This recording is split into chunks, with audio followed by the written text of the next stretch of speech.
Mga pagbasa ng mga salita ng makapangyarihang Diyos. Paglalantad sa mga Antikristo.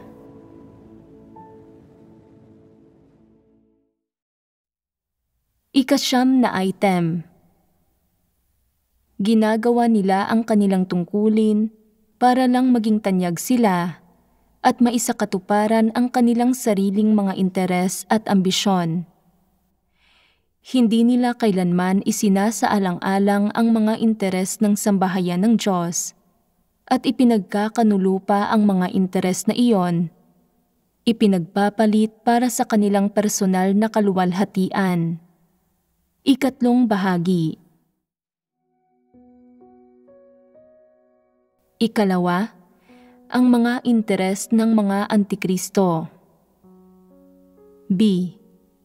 Ang sarili nilang reputasyon at katayuan. Noong huli ay nagbahaginan tayo tungkol sa ikasyam na item ng iba't ibang pagpapamalas ng mga Antikristo. Gumawa tayo ng simpleng paglalagom niyon. Sa ilang subseksyon natin hinati-hati ang mga interes ng mga Antikristo para sa ating paghihimay-himay. 3 subseksyon. Ang una ay ang sariling seguridad ng mga Antikristo. Ang pangalawa ay ang kanilang sariling reputasyon at katayuan. At ang pangatlo ay ang mga pakinabang. Ang mga interes na nauugnay sa mga Antikristo ay kinapapalooban ng 3 subseksyon na ito. Ang kanilang sariling seguridad, katayuan, at mga pansarili nilang pakinabang. Tama ba? Ang unang subseksyon, ang kanilang sariling seguridad, ay medyo madaling maunawaan. Nauugnay ito sa mga mapanganib na kapaligiran na nakakaharap nila at ito ay tumutukoy sa mga direktang interes ng mga Antikristo. Ang kanilang pansariling seguridad. Halos tapos na tayong magbahaginan tungkol sa subseksyon na ito. Ang pangalawang subseksyon ay ang kanilang sariling reputasyon at katayuan. Nagbahaginan tayo noong huli tungkol sa ilan sa mga pagpapamalas nito, ngunit iyon ay medyo malawak na mga termino.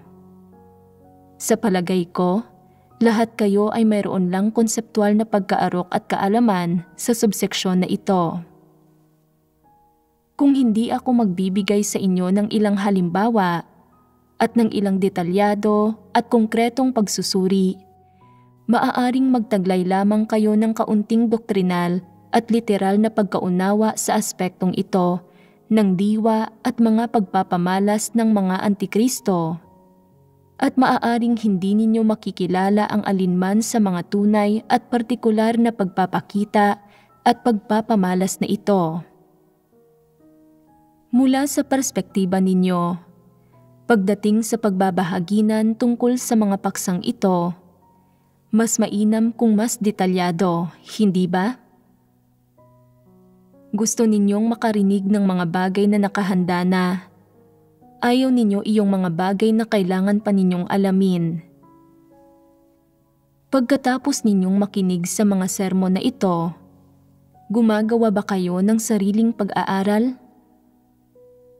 Kung magbabahagi ako ng sobrang detalyado, pakiramdam ba ninyo na masyado akong metikuloso at mahaba ang sinasabi? Maaaring sabihin ninyo na talagang minamaliit mo ang aming IQ. Ganoon ba talaga kababa ang kakayahan namin? Sapat na ang magbigay ka ng 1 o 2 halimbawa lang. Bukod pa rito, pagdating sa paghihimay-himay sa diwa ng mga Antikristo, medyo marami na tayong napagbahaginan tungkol sa mga bagay na may kinalaman sa kanilang pagmamahal sa katayuan at kapangyarihan. Bakit ang pagbabahaginan natin sa mga interes ng mga Antikristo ay tumatalakay rin sa paksang ito? Hindi ba't masyado nang paulit-ulit at maselan ito? Talaga bang kinakailangang magbahaginan tungkol dito? Sa totoo lang, hindi naman masama ang kaunting pag-uulit. Kung magbabahaginan tayo mula sa lahat ng anggulo, magkakaroon kayo ng mas masusing pagkaunawa sa aspektong ito ng diwa ng mga Antikristo. Dagdag pa rito, kapag nagbabahaginan tungkol sa katotohanan, hindi kayo dapat umiwas sa pag-uulit. May ilang katotohanan na napagbahaginan na sa loob ng maraming taon, ngunit wala pa ring mga tao na nakakapasok sa mga ito. Tama ba na palaging sikapin na umiwas sa pag-uulit at palaging maghanap ng mga bagong estilo at ekspresyon? Ang katotohanan mismo ay malapit na nauugnay sa buhay ng mga tao. Ang lahat ng iba't ibang bagay at tiwaling disposisyon na ibinubunyag ng mga tao sa buhay nila, ang kanilang mga pagpapamalas at ang mga pananaw at saloobin nila sa iba't ibang uri ng mga bagay ay palaging nangyayari ng paulit-ulit araw-araw. Ang pagbabahaginan sa katotohanan at paghihimay-himay sa iba't ibang nilalaman at diwa mula sa iba't ibang anggulo ay lubos na kapaki-pakinabang para sa pagpasok ng mga tao sa katotohanan.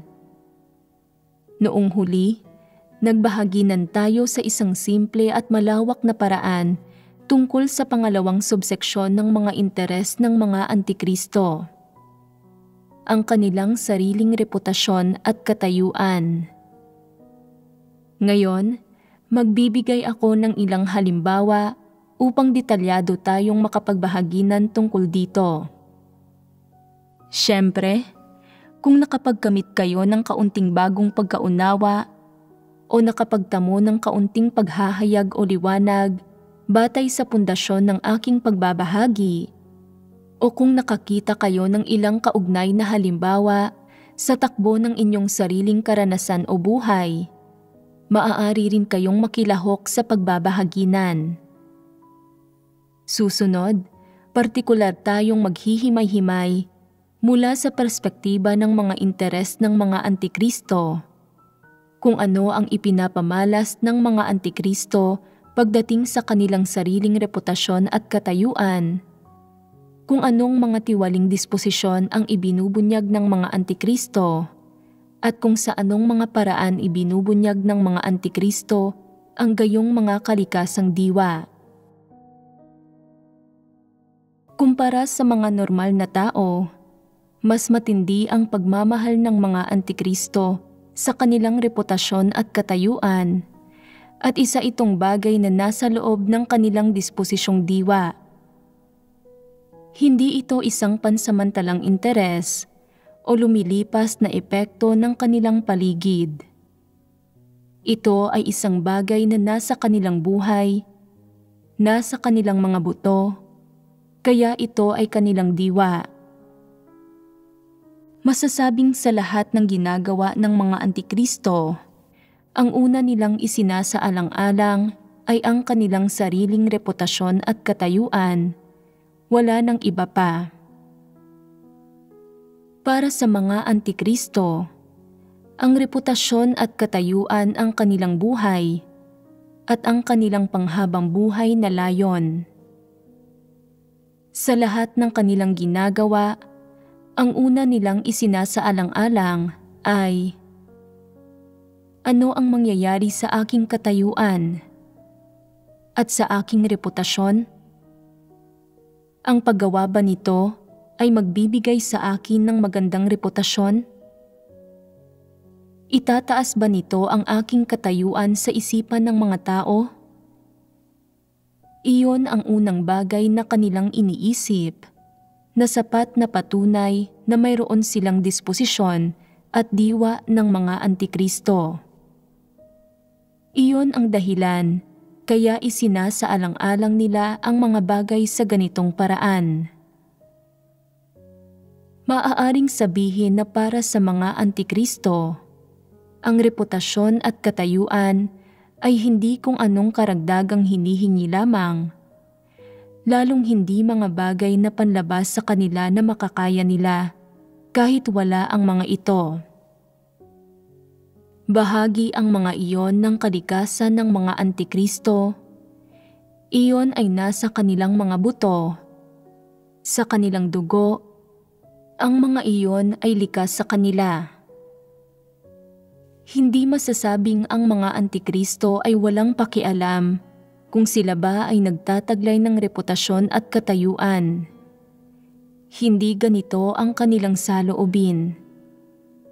Kung gayon, ano ang kanilang saloobin?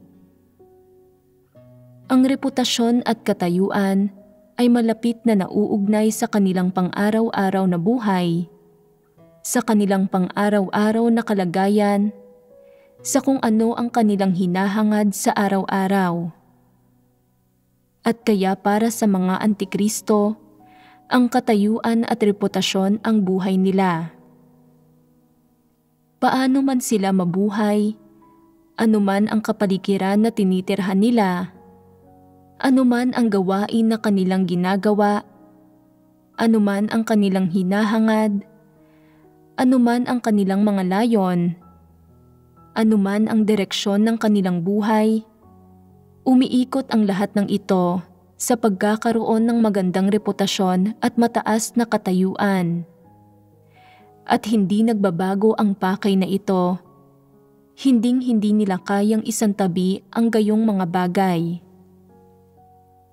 Ito ang totoong mukha ng mga Antikristo at ang kanilang diwa. Maaari mo silang ilagay sa isang sinaunang gubat sa pusod ng kabundukan at hindi pa rin nila isasantabi ang paghahangad nila sa reputasyon at katayuan. Maaari mo silang ilagay sa gitna ng anumang grupo ng mga tao at ang pawang maiisip nila ay reputasyon at katayuan pa rin. Kahit na naniniwala rin sa Diyos ang mga Antikristo, itinuturing nila ang paghahangad sa reputasyon at katayuan bilang katumbas ng pananalig sa Diyos at binibigyan ang mga ito ng pantay na pagpapahalaga. Ibig sabihin, habang tinatahak nila ang landas ng pananalig sa Diyos, hinahangad din nila ang kanilang sariling reputasyon at katayuan.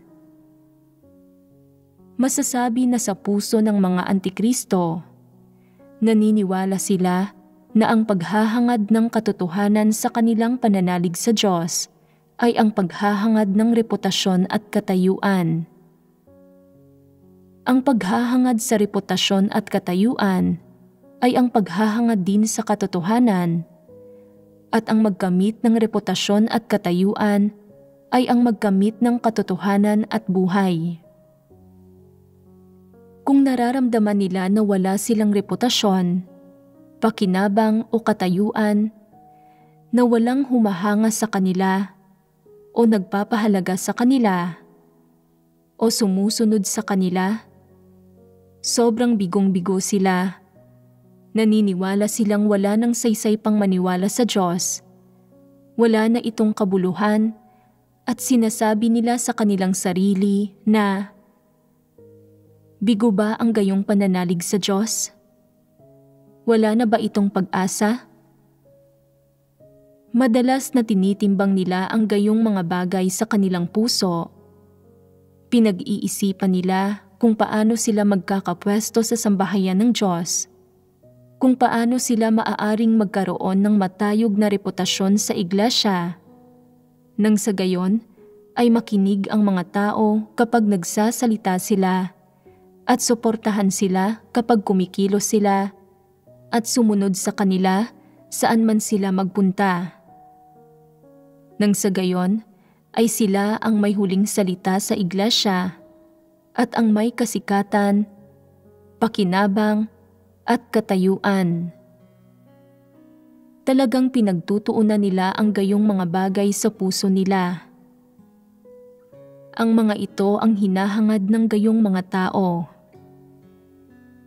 Bakit palagi silang nag-iisip ng ganoong mga bagay? Matapos basahin ang mga salita ng Diyos, Matapos marinig ang mga sermon, hindi ba talaga nila nauunawaan ang lahat ng ito? Hindi ba talaga nila nagagawang makilala ang lahat ng ito? Talaga bang hindi na bago ng mga salita ng Diyos at ng katotohanan ang kanilang mga kuro-kuro, ideya at opinyon? Hindi talaga iyon ang kaso. Ang problema ay nasa kanila.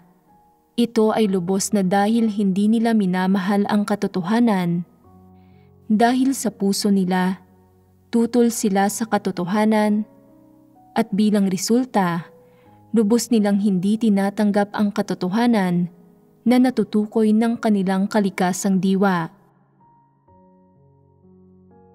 Pagkatapos makinig ng mga antikristo sa mga salita ng Diyos at sa katotohanan, parang nakahanap sila ng direksyon sa puso nila. Ngunit ano nga ba talaga ang di umano'y direksyon na ito? Ito ay ang pagtatamo nila ng isang uri ng kasangkapan o maaaring sabihin ng isang tao, isang uri ng kapaki-pakinabang na sandata na nagbibigay sa kanila ng mas higit pang katiyakan sa pagtamo ng katayuan. Kaya, ginagamit nila ang pagkakataong ito para higit na makinig, magbasa, matuto, makipagbahaginan, at magsagawa, at unti-unting makarating sa punto kung saan kaya nilang magsalita ng maraming salita at doktrina, at mangaral ng maraming di umano'y sermon na hindi malilimutan at nakahihikayat sa mga tao na pahalagahan sila. Sa sandaling maarok nila ang mga doktrinang ito na sa tingin ng mga tao ay maganda pagdating sa literal na kahulugan ng mga ito, para bang nakahawak na sila sa isang bagay na magsasalba sa kanila sa buhay at nakakita na sila ng direksyon at liwanag sa bukang liwayway. Kaya, hindi nakikinig ang mga antikristo sa mga sermon at nagbabasa ng mga salita ng Diyos alang-alang sa kanilang pagsasagawa o para sumunod sa daan ng Diyos. At lalong hindi nila ginagawa ang mga bagay na ito para maunawaan ang kanyang mga layunin. Ginagawa nila ang mga ito para makuha ang loob ng mga tao at maakit ang mas maraming tao na sumamba at sumunod sa kanila gamit ang mga salita ng Diyos o gamit ang mga teoryang ito na pinaniniwalaan nilang espiritual o sa pamamagitan ng pangangaral ng matatayog na sermon. Hindi nakikitang nagiging isang uri ng daluyan, isang uri ng hagdan, at isang uri ng kasangkapan ang mga salita ng Diyos, ang katotohanan at ang kanyang daan na ginagamit ng mga taong ito para magtamo ng katayuan at katanyagan sa gitna ng iba. Kaya, kahit sa anong paraan ninyo ito tingnan, hindi kayo makakakita ng anumang tunay na pananalig o tunay na pagpapasakop sa loob ng mga antikristo. Sa kabaligtaran, gaano man sila magsikap sa pakikinig ng mga sermon at pagbabasa ng mga salita ng Diyos, at gaano man tila kamaka-Diyos ang kanilang pananampalataya sa kanyang mga salita, may isang bagay na hindi maikakaila. Iyon ay na habang ginagawa ng mga antikristo ang mga bagay na ito, ang kanilang layunin at plano ay hindi para sumunod sa kalooban ng Diyos at lalong hindi ito para gampanan ng maayos ang kanilang mga tungkulin. Ayaw nilang maging pinakamaliit sa mga tagasunod o maging mga nilikha, masunuring tumatanggap sa atas ng Diyos at sa kanyang kataas-taasang kapangyarihan at mga pagsasaayos ng may magandang pag-uugali. Sa halip, gusto lang nilang gamitin ang mga bagay na ito para makamit ang kanilang mga individual na layon, para magkaroon ng puwang sa puso ng iba at magkaroon ng positibong pagsusuri sa harap ng Diyos. Iyon lang ang gusto nila.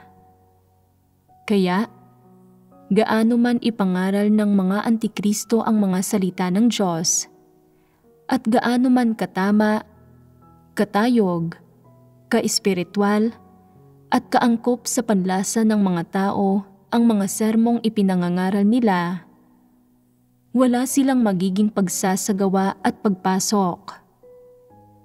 Kasabay nito, magbubunga ng mas maraming prutas ang kanilang paghahangad sa katayuan at reputasyon. Bakit ko sinasabi ito? Sinasabi ko ito dahil anuman ang gawin ng mga taong gaya nito, anuman ang kanilang makamit sa pamamagitan ng matinding pagsisikap, ang direksyon at mga layong hinahangad nila, at ang motibo at pinagmula na kinikimkim nila sa kaibuturan ng kanilang puso sa tuwing kumikilos sila, ay hindi maihihiwalay mula sa katayuan at reputasyon na mahigpit na nakakabit sa kanilang sariling mga interes. Sabi nga, aanihin mo ang iyong itinanim. Kahit ano pang uri ng mahusay na kakayahan at mga kaloob ang tinataglay ng mga antikristo, o anumang makadiyos at espiritual na pagpapamalas ang ipinapakita nila, dahil kinikimkim nila ang ambisyon at pagnanais na gumamit ng kapangyarihan at kontrolin ang hinirang na mga tao ng Diyos, at dahil hindi nila hinahangad ang katotohanan at hinahanap lamang nila ang reputasyon at katayuan, kaya ba nilang magsagawa ng naaayon sa mga hinihingi ng Diyos? Kaya ba nilang tugunan ang mga pamantayang hinihingi ng Diyos sa kanilang mga kilos? Hindi. Kung gayon, ano ang magiging mga kahihinatnan ng kanilang mga kilos at pag-uugali? Tiyak na ang pagtatatag nila ng kanilang sariling kaharian at na sila ang nasusunod. Tama. Kahit ano pa ang gawin ng mga antikristo, ito ang magiging resulta sa huli. Kaya, ano ang nagdudulot ng ganitong kahihinatnan? Ang pangunahing dahilan nito ay ang kawalan nila ng kakayahan na tanggapin ang katotohanan. Sila man ay pungusan, hatulan, o kastiguhin, hindi ito tatanggapin ng mga antikristo sa kanilang puso. Anuman ang kanilang ginagawa, palaging may sariling mga pakay at layunin ang mga antikristo. Palagi silang kumikilos ayon sa kanilang sariling plano at ang kanilang saloobin sa mga pagsasaayos at sa gawain ng sambahayan ng Diyos ay, maaaring mayroon kang 1,000 plano, pero mayroon akong 1 patakaran. Ang lahat ng ito ay natutukoy ng kalikasan ng mga antikristo. Maaari bang baguhin ng mga antikristo ang kanilang mentalidad at kumilos ayon sa mga katotohanang prinsipyo? Tiyak na imposible iyon. Maliban na lang kung direktang hihingin ng itaas sa kanila na gawin ito, kung saan ay medyo magagawa nila ito ng may pag-aalinlangan dahil kinakailangan. Kung wala man lang silang ginawa, malalantad at matatanggal sila. Sa ganitong mga sitwasyon lang sila nakagagawa ng kaunting tunay na gawain. Ito ang saloobin ng mga antikristo sa paggawa ng mga tungkulin. Ito rin ang saloobin nila sa pagsasagawa ng katotohanan. Kapag kapaki-pakinabang para sa kanila ang pagsasagawa ng katotohanan, kapag sasang-ayunan at hahangaan sila ng lahat dahil dito, siguradong gagawin nila ito at gagawa sila ng mga pakitang tao na pagsusumikap na nagmumukhang katanggap-tanggap para sa iba. Kung hindi sila nakikinabang sa pagsasagawa ng katotohanan, kung walang nakakakita nito at hindi rin ito nakikita ng mga nakatataas na leader, Kung gayon, sa ganitong mga pagkakataon, tiyak na hindi nila isasagawa ang katotohanan. Nakasalalay sa konteksto at sitwasyon ang kanilang pagsasagawa sa katotohanan at isinasaalang-alang nila kung paano nila ito gagawin sa paraang makikita ng iba at kung gaano kalaki ang mga makukuhang pakinabang. Mayroon silang mahusay na pag-arok sa mga bagay na ito at kaya nilang umangkop sa iba't ibang sitwasyon.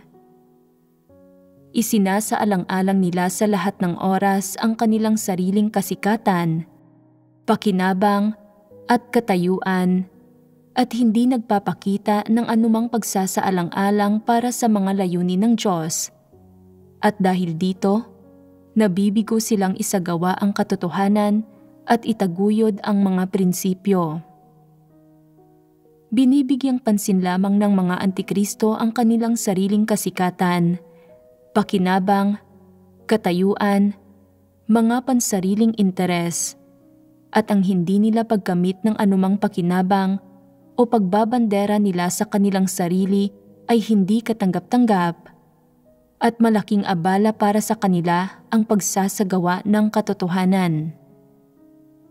Kung hindi pinapansin ang kanilang mga pagsisikap at kahit na gumagawa sila sa harap ng iba, ngunit hindi nakikita ang kanilang gawain, kung gayon, hindi sila magsasagawa ng anumang katotohanan. Kung ang gawain ay direktang isinasaayos ng sambahayan ng Diyos, at wala silang magagawa kundi gawin ito, isinasaalang-alang pa rin nila kung makikinabang ba ang kanilang katayuan at reputasyon dito. Kung mainam ito para sa kanilang katayuan at mapapaangat nito ang kanilang reputasyon, ibinubuhos nila ang lahat ng mayroon sila sa gawaing ito at ginagalingan nila ang trabaho rito. Pakiramdam nila ay nasapul nila ang 2 ibon sa isang bato. Kung hindi ito makabubuti sa kanilang kasikatan, pakinabang at katayuan, at ang paggawa nito ng hindi maayos ay makapagpapasama sa kanilang imahe, umiisip sila ng paraan o dahilan para matakasan ito. Anuman ang tungkuling gampanan ng mga Antikristo, lagi silang kumakapit sa iisang prinsipyo. Dapat silang magkaroon ng kaunting nakamit pagdating sa reputasyon, katayuan o sa kanilang mga interes, at hindi sila dapat magkaroon ng anumang kawalan. Ang klase ng gawaing pinakagusto ng mga Antikristo ay kapag hindi nila kailangang magdusa o magbayad ng anumang halaga, at may pakinabang iyon sa kanilang reputasyon at katayuan. Sa kabuuan, anuman ang ginagawa nila, isinasaalang-alang muna ng mga Antikristo ang sarili nilang mga interes at kumikilos lang sila kapag napag-isipan na nilang lahat iyon. Hindi sila tunay, sinsero at lubos na nagpapasakop sa katotohanan nang walang pakikipagkompromiso, kundi ginagawa nila ito ng may pagpili at may kondisyon. Anong kondisyon ito? Ito ay na dapat maingatan ang kanilang katayuan at reputasyon at hindi sila dapat mawalan ng anuman. Kapag natugunan ang kondisyong ito, saka lang sila magpapasya at pipili kung ano ang gagawin. Ibig sabihin, pinag-iisipang mabuti ng mga Antikristo kung paano tatratuhin ang mga katotohanang prinsipyo, ang mga atas ng Diyos at ang gawain ng sambahayan ng Diyos, o kung paano haharapin ang mga bagay na kaharap nila.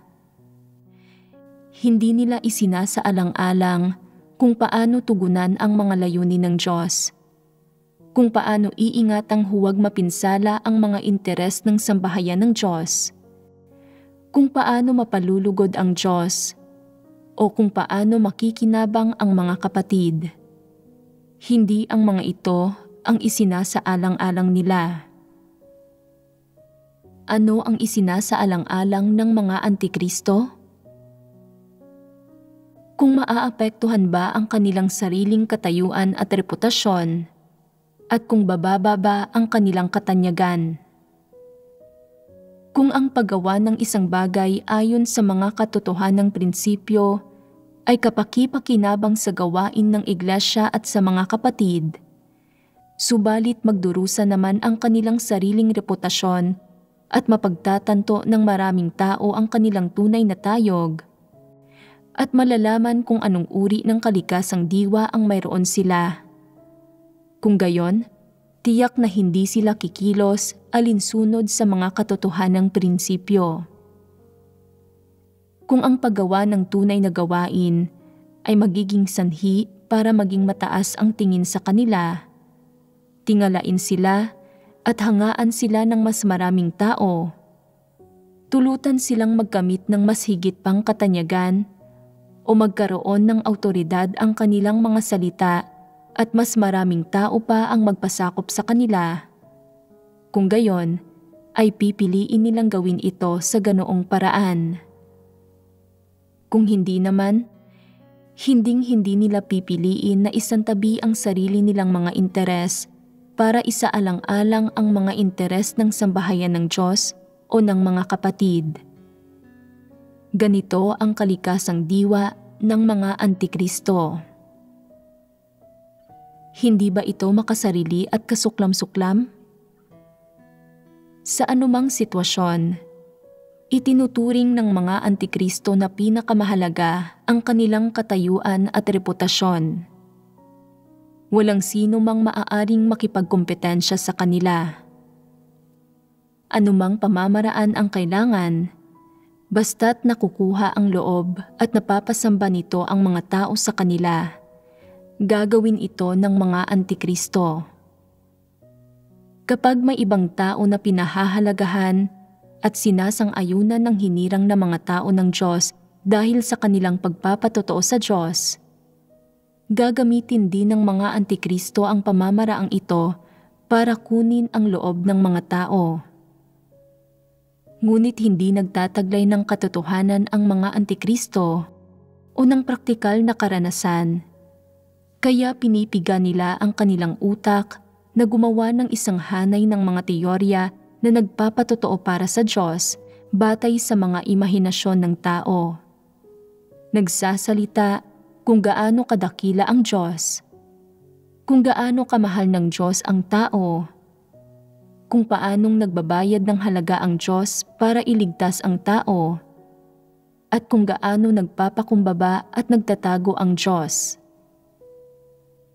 Pagkatapos nilang magpatotoo para sa Diyos sa ganitong paraan, ang natatamo nilang kinalalabasan ay na mas lalo pa silang pinahahalagahan ng mga tao at nagkakaroon sila ng mas malaking puwang sa puso ng mga tao at walang puwang para sa Diyos.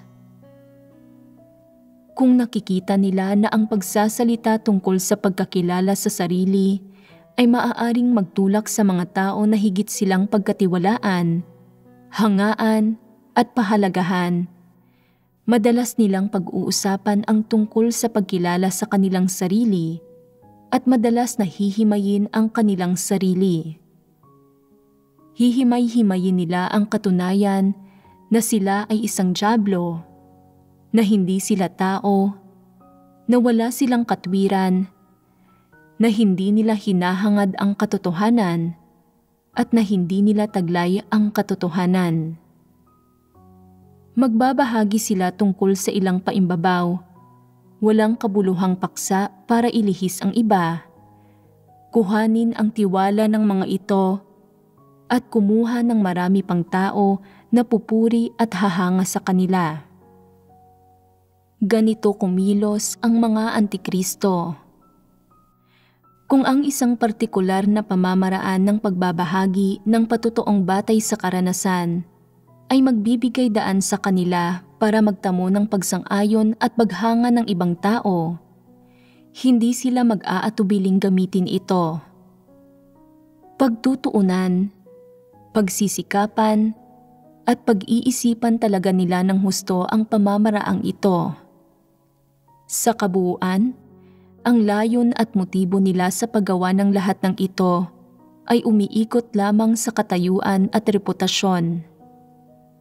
Hindi mahalaga kung ito ay ang kanilang panlabas na wika, mga pamamaraan, pag-uugali, o isang uri ng kaisipan, pananaw, o pamamaraan ng paghahangad. Umiikot ang lahat ng ito sa reputasyon at katayuan. Ganito gumagawa ang mga antikristo. Para sa mga antikristo, kung ang reputasyon o katayuan nila ay inaatake at inaalis, mas seryosong bagay pa ito kaysa sa pagtatangkang kitilin ang kanilang buhay. Kahit gaano pa karaming sermon ang pakinggan nila, o kahit gaano pa karaming salita ng Diyos ang basahin nila, hindi sila makakaramdam ng kalungkutan o pagsisisi na hindi nila naisagawa kailanman ang katotohanan at natahak ang landas ng mga antikristo, o na nagtataglay sila ng kalikasang diwa ng mga antikristo.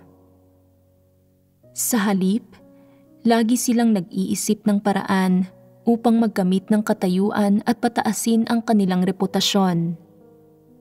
Masasabi na ang lahat ng ginagawa ng mga antikristo ay ginagawa upang magpakitang gilas sa harap ng iba at hindi ginagawa sa harap ng Diyos. Bakit ko nasasabi ito? Ito ay dahil labis na nahuhumaling ang gayong mga tao sa katayuan na itinuturing nila ito bilang pinakabuhay na nila, bilang panghabang buhay nilang layon. Higit pa rito, dahil mahal na mahal nila ang katayuan, hindi sila kailanman naniniwala sa pag-iral ng katotohanan at masasabi pa ngang hinding-hindi sila naniniwala na mayroong Diyos. Kaya, gaano man sila magkalkula upang magkamit ng reputasyon at katayuan, at gaano man nila subukang magpanggap upang lokohin ang mga tao at ang Diyos, sa kaibuturan ng kanilang puso, wala silang kamalayan o pagkadismaya, lalo na ng anumang pagkabalisa. Sa kanilang patuloy na paghahangad sa reputasyon at katayuan, walang pakundangan din nilang itinatanggi ang nagawa ng Diyos. Bakit ko sinasabi iyon? Sa kaibuturan ng puso ng mga antikristo, naniniwala siya. Lahat ng reputasyon at katayuan ay nakakamtan sa pamamagitan ng sariling pagsusumikap ng tao. Sa pagkakamit lamang ng matibay na posisyon sa gitna ng mga tao, at pagkakamit ng reputasyon at katayuan niya matatamasa ang mga pagpapala ng Diyos. May halaga lamang ang buhay kapag ang mga tao ay nagkakamit ng ganap na kapangyarihan at katayuan. Ito lamang ang pamumuhay na parang isang tao. Sa kabaligtaran, walang silbi ang mamuhay sa paraang sinasabi sa salita ng Diyos. Para magpasakop sa kataas-taasang kapangyarihan at mga pagsasaayos ng Diyos sa lahat ng bagay, ang bukal sa loob na lumugar sa posisyon ng isang nilikha at mamuhay gaya ng isang normal na tao, walang titingala sa gayong tao. Dapat pagsumikapan ng isang tao ang kanyang katayuan, reputasyon, at kaligayahan. Dapat ipaglaban ang mga ito at sunggaban ng may positibo at maagap na saloobin. Walang ibang magbibigay ng mga ito sa iyo. Ang pasibong paghihintay ay hahantong lang sa kabiguan. Ganito magkalkula ang mga antikristo. Ito ang disposisyon ng mga antikristo. Kung umaasa kang tatanggapin ng mga antikristo ang katotohanan, aaminin ang mga pagkakamali at magkakaroon ng tunay na pagsisisi, imposible ito. Hinding-hindi nila ito kayang gawin. Taglay ng mga antikristo ang kalikasang diwa ni Satanas at kinamumuhian nila ang katotohanan. Kaya, Kahit saan man sila magpunta, kahit na pumunta sila sa dulo ng mundo, hinding-hindi magbabago ang ambisyon nila ng paghahangad ng reputasyon at katayuan, at pati na rin ang kanilang pananaw sa mga bagay-bagay o ang landas na kanilang tinatahak. Sasabihin ng ilang tao na may ilang antikristo na kayang baguhin ang kanilang pananaw sa bagay na ito. Tama ba ang pahayag na ito? Kung talagang kaya nilang magbago, mga antikristo pa rin ba sila? Ang mga may kalikasan ng isang antikristo ay hinding-hindi magbabago. Ang mga nagtataglay ng disposisyon ng isang antikristo ay magbabago lamang kung hahangarin nila ang katotohanan. Ang ilang tao na tumatahak sa landas ng isang antikristo ay gumagawa ng kasamaan na gumugulo sa gawain ng iglesia, at bagamat naklasipika sila bilang mga antikristo, matapos silang tanggalin, nakakaramdam sila ng tunay na pagsisisi at nagpapasya silang umasal muli ng tama, at pagkatapos ng panahon ng pagninilay-nilay, pagkilala sa sarili at pagsisisi, sumasailalim sila sa isang tunay na pagbabago. Sa ganitong sitwasyon, ang mga taong ito ay hindi maaaring klasipikahin bilang mga antikristo. Nagtataglay lamang sila ng disposisyon ng isang antikristo. Kung hahangarin nila ang katotohanan, maaari silang magbago. Gayunpaman, tiyak na masasabi na ang karamihan sa mga naklasipika bilang mga antikristo, mga pinaalis o pinatalsik ng iglesia ay hindi tunay na magsisisi o magbabago. Kung mayroon man sa kanila ang magbago, bihira lang iyon. Magtatanong ang ilang tao, kung gayon, malibang naiklasipika ang mga bihirang kasong iyon? Imposible ito. Kung tutuusin, may nagawa naman talaga silang kasamaan at hindi ito maaaring baliwalain.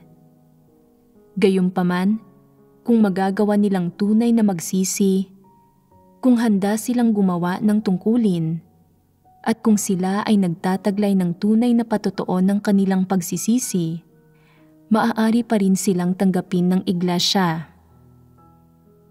Kung lubusang tatanggi ang mga taong ito na aminin ang kanilang pagkakamali o magsisi, pagkatapos silang maklasipika bilang mga antikristo, at patuloy nilang pangangatiwiranan ang kanilang sarili sa anumang paraan.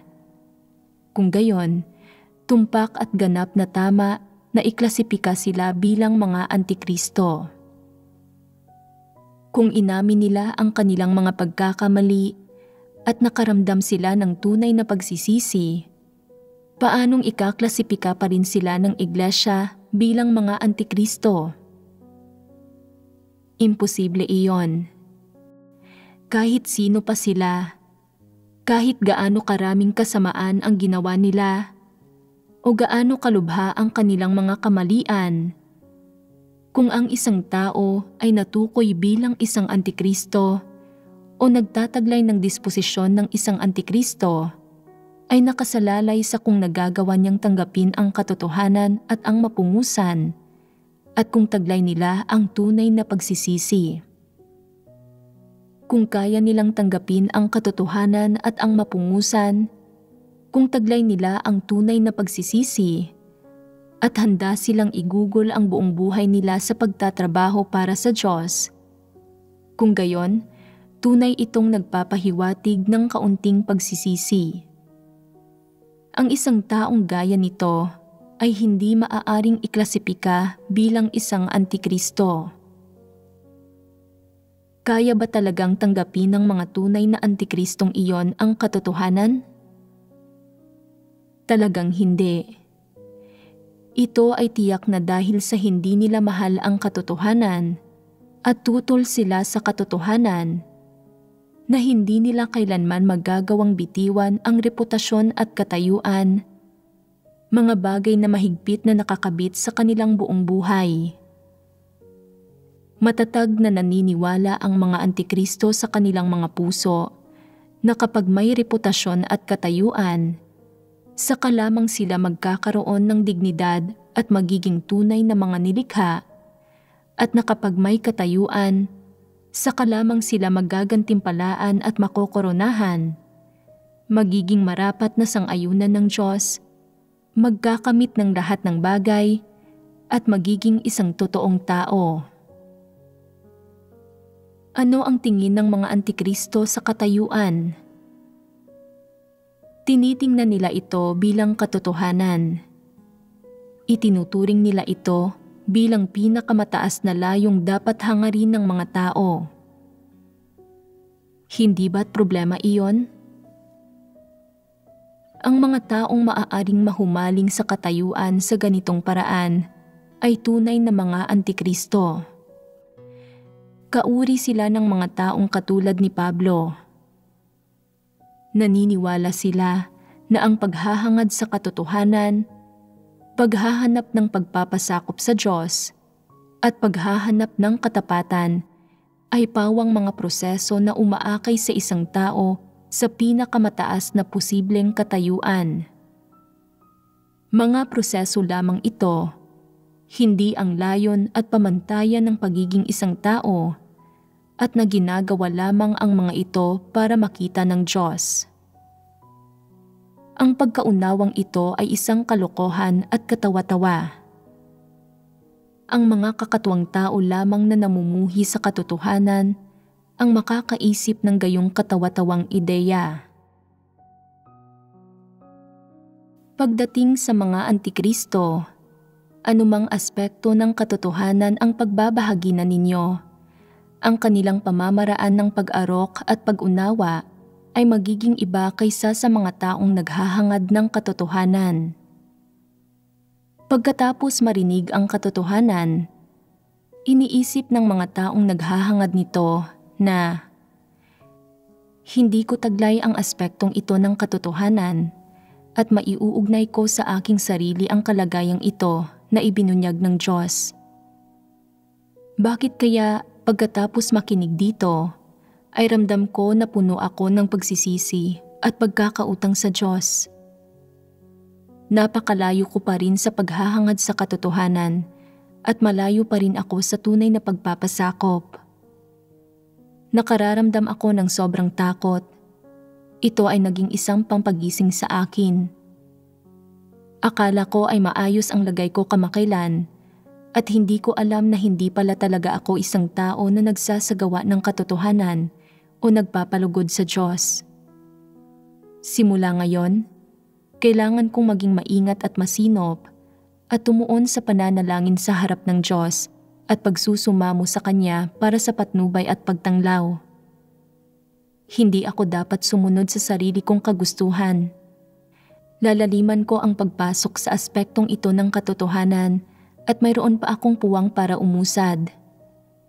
Sana ay magtakda ang Diyos ng isang kapaligiran na makapagpapahintulot sa akin na gumampan ng mas mabuti at makapag-alay ng aking sinseridad at katapatan. Ganito mag-isip ang mga taong naghahangad ng katotohanan. Kaya, paano naaarok ng mga antikristo ang iba't ibang uri ng katotohanan? Pagkatapos marinig ang mga salita ng Diyos na sumasaway sa tao, ano ang iniisip nila? Hindi ako naging mahusay roon.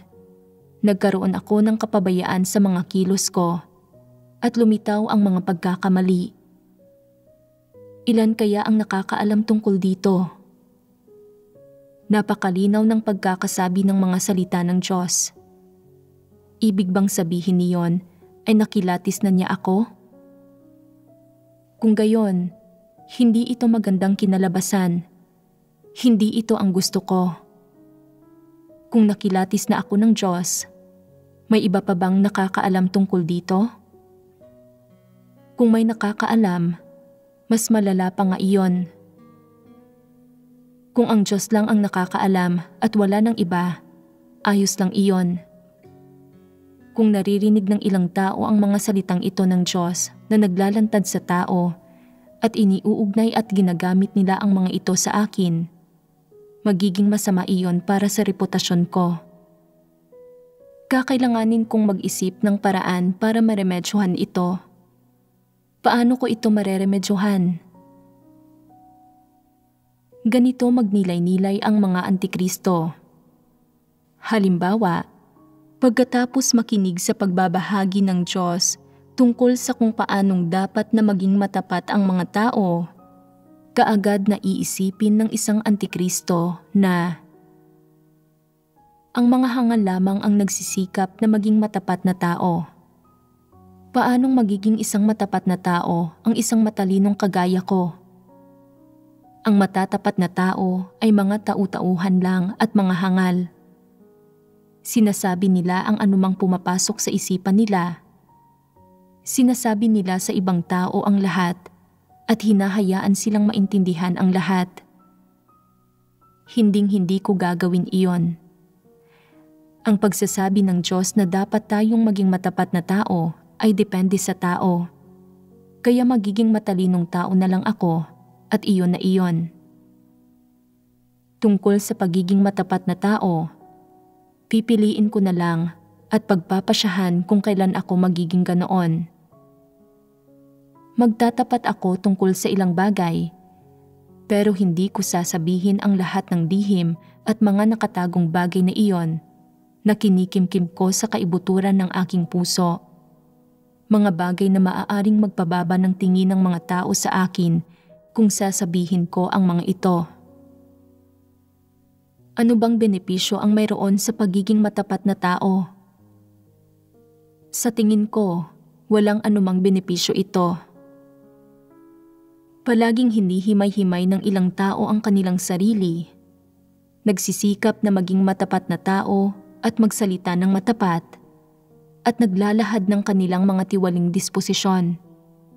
Pero hindi nila natamo ang biyaya ng Diyos at kapag dapat silang pungusan, pinupungusan pa rin sila.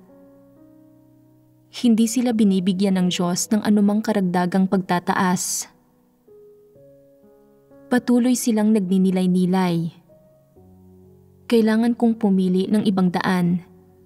Hindi ito ang landas na dapat kong tahakin. Ipapaubaya ko na lang ito sa iba.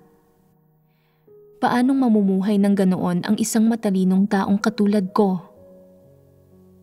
Anumang aspekto ng katotohanan ang naririnig ng isang antikristo? Ano ang mga kinakalkula nila sa puso nila?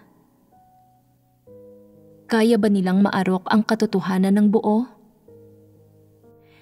Kaya ba nilang tanggapin ito bilang ang katotohanan sa kaibuturan ng kanilang puso? Talagang hindi. Palagi silang nagkakalkula at nagpapakana at patuloy na nagmamasid. Paano sila tumutugon sa huli? Nagbabago sila ayon sa sitwasyon. Nakikiangkop sila sa mga kondisyon. Sila ay mahusay at mautak sa kanilang pakikitungo sa ibang tao at kumikilos ng ganap na palihim. Anuman ang kanilang ginagawa, anuman ang kanilang iniisip o kinakalkula sa kaibuturan, hindi nila maaaring ipaalam sa iba ni ipaalam sa Diyos. Hindi nila maaaring ilantad ang mga bagay na ito sa Diyos, lalo na ang makipag-usap tungkol dito ng malinaw sa mga tao. Naniniwala sila na ang mga bagay na ito ay personal na nilang buhay. Kaya, ang mga antikristo ay ang uri ng mga tao na talagang hindi kayang magsagawa ng katotohanan. Bukod sa hindi pagsasagawa ng katotohanan, hinahamak din nila ang mga taong nagsasagawa ng katotohanan. At higit pa roon, kinukutya nila ang mga tao na napupungusan dahil nagkaroon ang mga ito ng ilang paglihis habang nagsasagawa ng katotohanan. O dahil nagkaroon ang mga ito ng mga maling pagliko, o nakagawa ng ilang pagkakamali at tinatawanan nila ang mga ito mula sa isang tabi. Hindi sila naniniwala sa pagiging matuwid ng Diyos. Lalong hindi sila naniniwala na ang iba't ibang paraan ng pagtrato ng Diyos sa mga tao ay kinapapalooban ng katotohanan at pagmamahal ng Diyos sa mga ito. Hindi naniniwala ang mga antikristo sa mga bagay na ito. Sa pananaw nila, naniniwala sila na ang lahat ng bagay na ito ay mga kasinungalingan na naglalayong linlangin ang mga tao. Iniisip nila na ang mga ito ay pawang mga dahilan lamang, isang kumpol ng mga salita na magandang pakinggan. At ano ang madalas na lihim nilang ikinatutuwa? Buti na lang, hindi ako ganoon kahangal para ialok ang lahat. Buti na lang, hindi ako nagsalita tungkol sa marurumi at mga pangit na bagay na iyon na kinikimkim ko sa kaibuturan. Buti na lang, patuloy ko pa ring pinanghahawakan ang aking katayuan at reputasyon at ginagawa ang aking buong makakaya para hangarin ang mga ito at nagpupursigi alang-alang sa mga ito. Kung hindi ako nagpursigi para sa sarili kong kapakanan, sino pa ang mag-aalala para sa akin? Ang mga antikristo ay hindi lamang mapanlinlang. Sila ay mga buktot din, tutol sila sa katotohanan at malupit ang kanilang disposisyon. Ibig sabihin, ang lahat ng aspekto ng tiwaling disposisyon na namamalas sa mga tiwaling tao ay nakumpirma na sa mga antikristo at higit pang itinaas. Kung nais mong tingnan ang mga tiwaling disposisyon ng sangkatauhan, maghanap ka ng isang antikristo na hihimay-himayin at pakikitunguhan. Iyon ang pinakamahusay na paraan sa paglalarawan ng issue at ang pinakamabisang paraan para makilatis ang tiwaling diwa ng tiwaling sangkatauhan at ang mukha ni Satanas. Kung gagamitin mo ang isang antikristo bilang pangunahing halimbawa at hihimay-himayin at kikilalanin siya, mas malinaw mong mauunawaan ang mga bagay na ito. Ang paghahangad ng mga antikristo ng katayuan at reputasyon ay mas higit pa kaysa sa paghahangad ng mga ordinaryong tao at gayon din ang kanilang pagnanais para sa katayuan at reputasyon. Hindi ganoon kalaki ang pagnanais ng mga ordinaryong tao para sa katayuan at reputasyon, samantalang ang pagnanais na iyon sa mga antikristo ay napakalakas at halatang halata. Sa sandaling nakaugnayan mo ang isang antikristo at nakausap siya at nakasama siya, malalantad sa harap mo ang kanyang kalikasang diwa at agad mo siyang makikilatis. Ganito kalaki ang kanyang pagnanais. Kapag lumalim na ang iyong pakikipag-ugnayan sa kanya, makararamdam ka ng pagkasuklam sa kanya at itatakwil mo siya. Sa huli, hindi mo lang siya itatakwil, kokondinahin at isusumpa mo pa siya. Ang mga antikristo ay hindi mabubuting bagay. Sila ay mga kaaway ng Diyos at kaaway rin ng lahat ng naghahangad sa katotohanan. Ang mga antikristo ay tutol sa katotohanan at kayang-kaya nilang gumawa ng iba't ibang uri ng masasamang bagay alang-alang sa kanilang katayuan at reputasyon. Sa lahat ng kanilang ginagawa, magpapanggap sila, manggagaya at makikisakay sa sitwasyon, nagkukompromiso alang-alang sa katayuan at reputasyon. Ang mismong mga kaluluwa at diwa ng mga taong tulad nito ay marumi. Sila ay kasuklam-suklam. Wala silang kahit isang patak ng pagmamahal sa katotohanan o sa mga positibong bagay.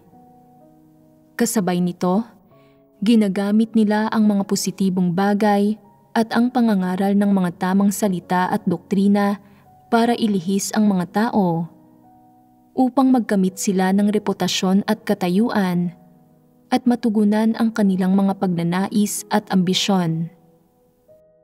Ito ang pag-uugali at diwa ng mga antikristo. Hindi mo makikita kung ano ang hitsura ni Satanas, kung paano ito umaasal sa mundo at nakikitungo sa mga tao, at kung anong uri ng kalikasang diwa mayroon si Satanas. Hindi mo alam kung anong klaseng bagay ba talaga si Satanas sa mga mata ng Diyos. Hindi ito problema. Ang kailangan mo lang gawin ay pagmasdan at himay-himayin ang isang antikristo at makikita mo ang lahat ng bagay na ito.